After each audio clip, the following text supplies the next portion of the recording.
les amis, aujourd'hui on va faire page 22. Je m'entraîne.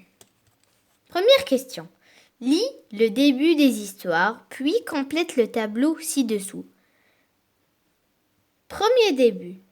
Il y a bien longtemps, à Chongling, petite ville au pied de la grande muraille de Chine, régnait un empereur. Il vivait dans un merveilleux palais. Deuxième début. On raconte qu'aux temps anciens, une très belle princesse vivait avec ses parents dans un somptueux château. Deuxième question. Avec ton camarade, complétez le tableau. On a premier début, deuxième début. Formule d'ouverture, qui, où et quand. Formule d'ouverture, premier début. Il y a bien longtemps. On écrit ici, il y a bien longtemps. Qui est le personnage de ce début? C'est un empereur. On écrit ici un empereur. Où? À Chongling, petite ville au pied de la grande muraille de Chine. À Chongling, où? Et quand? On dit il y a bien longtemps. Deuxième début. Formule d'ouverture, c'est on raconte qu'aux temps anciens. C'est le début.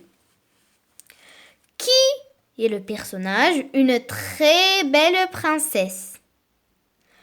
Où? Un somptueux château. Quand? Aux temps anciens. Aux temps anciens avec la liaison. Troisième question. Lis les extraits de contes proposés et recopie les situations initiales, début des histoires. Il était une fois une famille de bûcherons qui habitait dans la forêt. Il y avait le père, la mère et leurs 7 enfants, tous des garçons. Un jour qu'ils chassaient dans une grande forêt, le roi se mit avec tant d'ardeur à la poursuite du gibier que personne ne put le suivre. Il y a longtemps, très longtemps, dans un royaume enchanté, vivait un magicien qui s'appelait Merlin. Sa maison toute ronde se trouvait au milieu de la forêt. Il arrivait souvent que le fils du roi donnait un bal et qu'il invitait toutes les personnes du royaume. Alors, on va choisir de ces extraits de contes les situations initiales ou les débuts de contes. Alors, on va voir les formules d'ouverture. Premièrement, il était une fois une famille de bûcherons qui habitait dans la forêt. Alors, on reconnaît que c'est une situation initiale il était une fois. On va cocher ça. Un jour, qu'ils chassaient dans une grande forêt. Un jour, c'est le développement. On met pas. Troisième, il y a longtemps, très longtemps, dans un royaume enchanté, vivait un magicien qui s'appelait Merlin. Sa maison toute ronde se trouvait au milieu de la forêt. Il y a longtemps, très longtemps, c'est une formule d'ouverture. On coche ça aussi.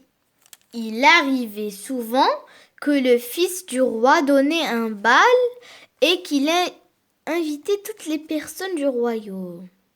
Non, ça n'a rien rapport avec situation initiale, les amis. Quatrième et dernière question. Avec tes camarades, écrivez le début d'une histoire. A. Commencez par une formule d'ouverture.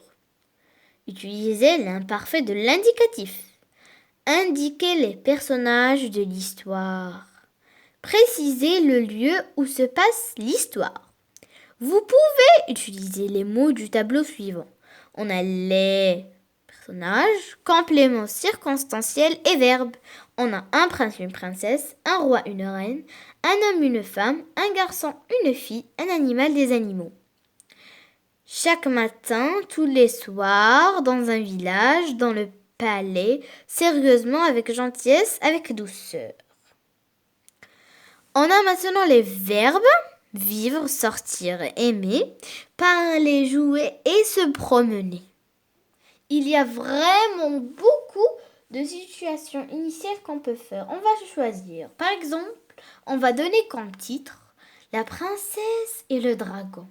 Il était une fois une princesse qui était belle et intelligente, mais elle était très méchante et personne ne l'aimait.